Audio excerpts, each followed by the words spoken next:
Hello everyone, Andy here, hope you're well. So I wanted to check out this action camera. It's a more inexpensive version of something that I use. So it's like your more typical, a lot of people will use the GoPro, tried and tested. It's slightly older than the one I've got now, but it was quite expensive when I first bought it. This is the GoPro 7 Black. It's 4K, it has time lapse, it has image stabilization, it's got all sorts, and it generally has done a really good job. But I am interested to see something which is a much smaller price tag, how well this fares in comparison with quality, what's the video like, and all the various features. But what is really cool about this one, compared to the older GoPro that I've got, is this is a dual screen. So it's got the main screen at the back, just like the GoPro, but then also you've got the screen at the front, so that'll be really cool to see. So before I do an unboxing and show you how the product is packaged, I just wanted to go over some of the features that it states on the website. And just to reiterate, this is from Banggood, so what I'll do is I'll make sure to pop a link into the description, so if you click on that, you'll make sure to get the same one that I'm reviewing here. So it's got a 2.33 inch screen at the back, which is also a touch screen, just like the GoPro,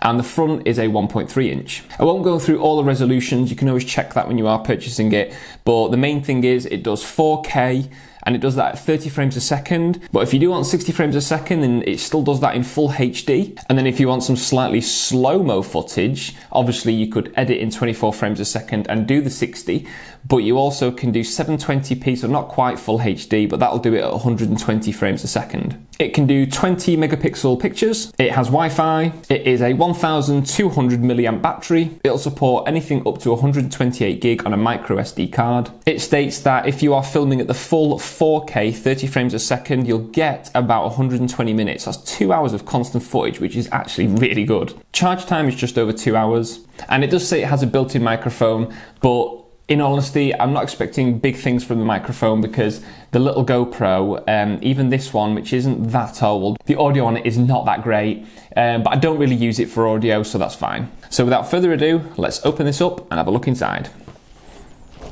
Right, so first things first, contract. Oh, it's actually really cool. It's probably quite hard to pick it up on camera, but let's see if I can.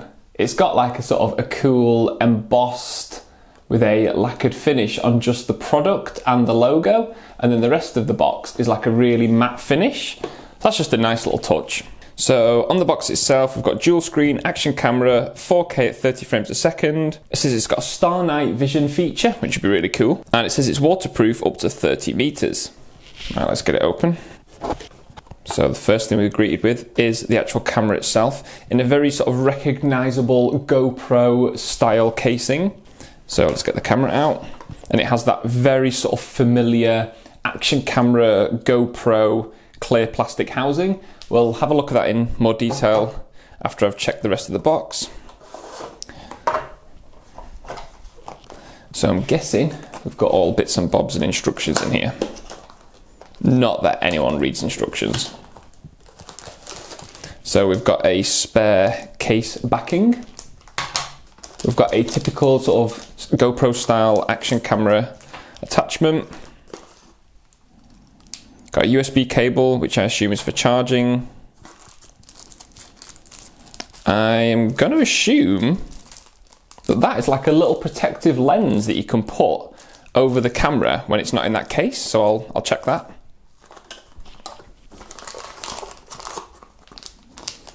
We have some 3M backed sticky sort of connectors. So the idea is obviously you can stick that, say, on the inside of your dashboard or on something that you're going to be using this on, and obviously you can attach it to that. And we've got some spare 3Ms and a little cleaning cloth. I feel like when you get these cleaning cloths, no one generally uses them. Everyone must just have a pile of these in a drawer somewhere. Right, so let's have a quick look at the actual camera itself. So first impressions are actually really good. The plastic looks very high quality. So let's have a little look at this in closer detail. Oh, it's always satisfying, this. Taking off those clear plastic lenses is so satisfying. And we've got another one. And another one. So what's interesting, see if I can get this on camera. So on the top here, there's like a safety lock, so that compared to a previous action cameras that I've had where this front will just pull off, you've actually got to, I think, press and hold that back and then do that. So actually that makes it a much more safer case as well actually. So let's take the camera out. So it actually feels really, really nice. It looks really good. I love this kind of rubberized matte finish on the actual camera itself. We've got some more of these. Oh, that is a satisfying sound. The one on the lens. So yeah, this does look really, really nice. I would actually say it is better looking than my GoPro 7 Black. So before we look at turning this on, I'm going to assume we're going to need memory card, which I went and bought myself a new one. So I've got a little micro SD. Yep. Right, let's turn it on. Oh, so interestingly, the front screen is the one that's only showing, not the back. So I might have to actually have a look at the instructions. 1 second. So what I found is you press and hold the OK button at the top. It says we'll switch. There we go. So we have now the screen at the back, the main one. And you know what? It looks really sharp. It looks better than our GoPro one. So it looks like we've got a play button. We've got the resolution, ISO video. It's got a little wand and HDR off. No way. I'm not sure how well you can see this, but watch. You can zoom. That is crazy. How cool is that? You can zoom in and out on the touchscreen. That is something I wasn't expecting. So if we click, there we go, you can choose your different frame rates. So as I was saying, probably the one that I would use the most is 1080 at 60 frames a second. So we've got video and picture. So it looks like you can choose between the two. The little wand symbol. So we've got video coding, loop recording, field of view. We've got wide, middle, narrow.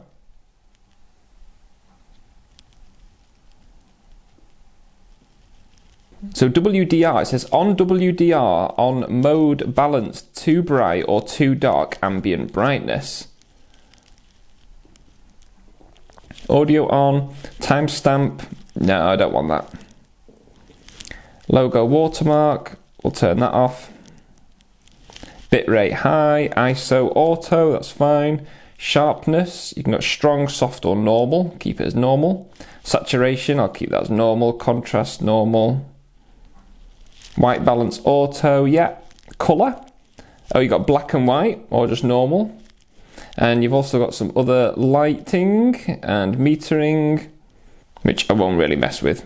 So you can loop the recording. So what that will mean is you'll probably get, let's say for example, this is on 3 minutes. So if you were doing half an hour, you'll end up with 10 3-minute sort of video files. But generally I'd probably prefer to keep things on a larger file. So loop recordings, I'd probably do the full, it says 10 minutes. So that's good enough for me. So let's go back. So this is the settings. We've got language, fast boot. Don't need that. Time and date, that's fine. So you can format the SD card. Cloud control, fast record, quick capture, ISO info. The exposure is blanked out. The WDR info. Power LED is on. Yeah, that's fine. Auto power off after 3 minutes. Keypad tone, LCD brightness, screensaver, got the frequency, rotate.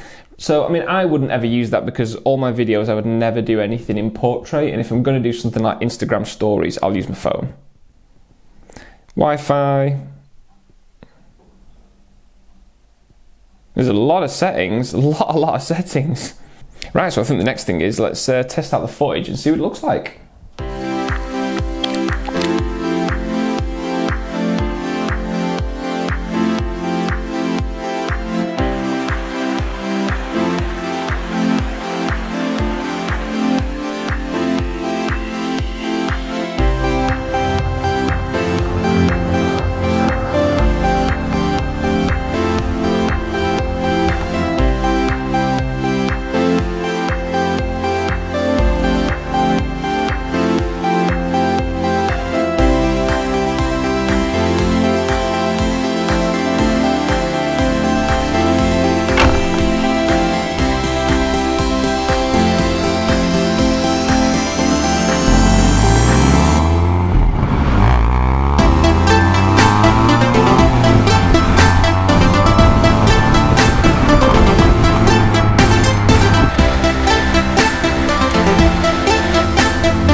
Okay, so we've just done a bit of a compilation of various footage in different environments using just this action camera, nothing else, no editing whatsoever, just straight from the camera is what you've just seen. And I think what I can say in conclusion is this worth the money? Yes, I would actually say for the price point that I am actually pleased with what I've been able to get from this. Now, obviously, if you're to compare this to something that's a £300-400 action camera from the likes of GoPro, it isn't as good as that. But again, you do have to bear in mind the price point. What you are getting is actually really good. If you were to scale the price point of this up, it's either just as good or better than the GoPro in regards to like value for money. So I tried out various things. You know, I just used this while I was walking around.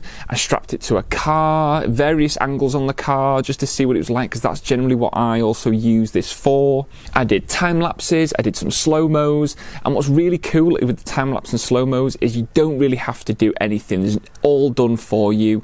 Now on previous GoPros, I keep going back to GoPro just because we all know it's one of the biggest action cameras, but with some of them, some of the time lapse features, they used to kind of collate the time lapse as loads of photos that you had to then do in edit, like post editing. You had to create the video. This just comes straight out of the camera of the memory card onto your computer. It's a video file, done and dusted, and the quality of them is really good. The one letdown, now if I'm actually to say a couple of negatives, is stabilization on this doesn't really exist. So if you are like running with this or anything like that, then it is a bit jerky. It doesn't have that automatic stabilization. You can obviously do that in post edit. You can actually edit the stabilization in and it will look a lot smoother. But when I just had this strapped to like the car on the back, there's a little bit of a wobble, but that's not too bad. I actually think it looks quite good in regards to that. It actually adds to the kind of look and feel of the video. The only other letdown as well is the audio. Don't get me wrong though, I wouldn't actually say it's that much worse than some other action cameras out there. Again, looking back at a GoPro R7, which I know is quite a few years old now, but still, price point of that, the audio is not very good. This is pretty decent. It's not great with like wind noise. If you're actually talking to it, it sounds a bit tinny. But when I was sort of putting it on the back of the car, I wanted to record the exhaust sound of the car when I was driving. It did that really well. But the other thing is, I actually just love the function of this camera. It's really easy to use. It feels high quality and it's waterproof. You know, it's got the wide angle lens. It can do 4K. Overall, honestly, it's a really good camera. So if you are looking to get one of these, I will pop a link into the description just so you can make sure to get the exact same one that you have seen today. Also, I got a mount for this, like a suction mount, so I could attach it to like the glass, the bumper of the car. Really handy to use, and for just a few quid, it is well worth it. So I'm going to pop a link to that also in the description, just because it is a really handy mount to have for something like this. So I'll leave the video there, everyone. Hope you've enjoyed the video and the review, and let me know in the comments below if you do actually look to get one of these. Again, make sure to click the link in the description. So also, I do have a code. I need to make sure I mention that, just so you can get this a little bit cheaper as well. So that's just something subject to me and my channel. So make sure to use that via the link and get yourself one a lot cheaper. So thanks all for watching. See you again soon. Bye.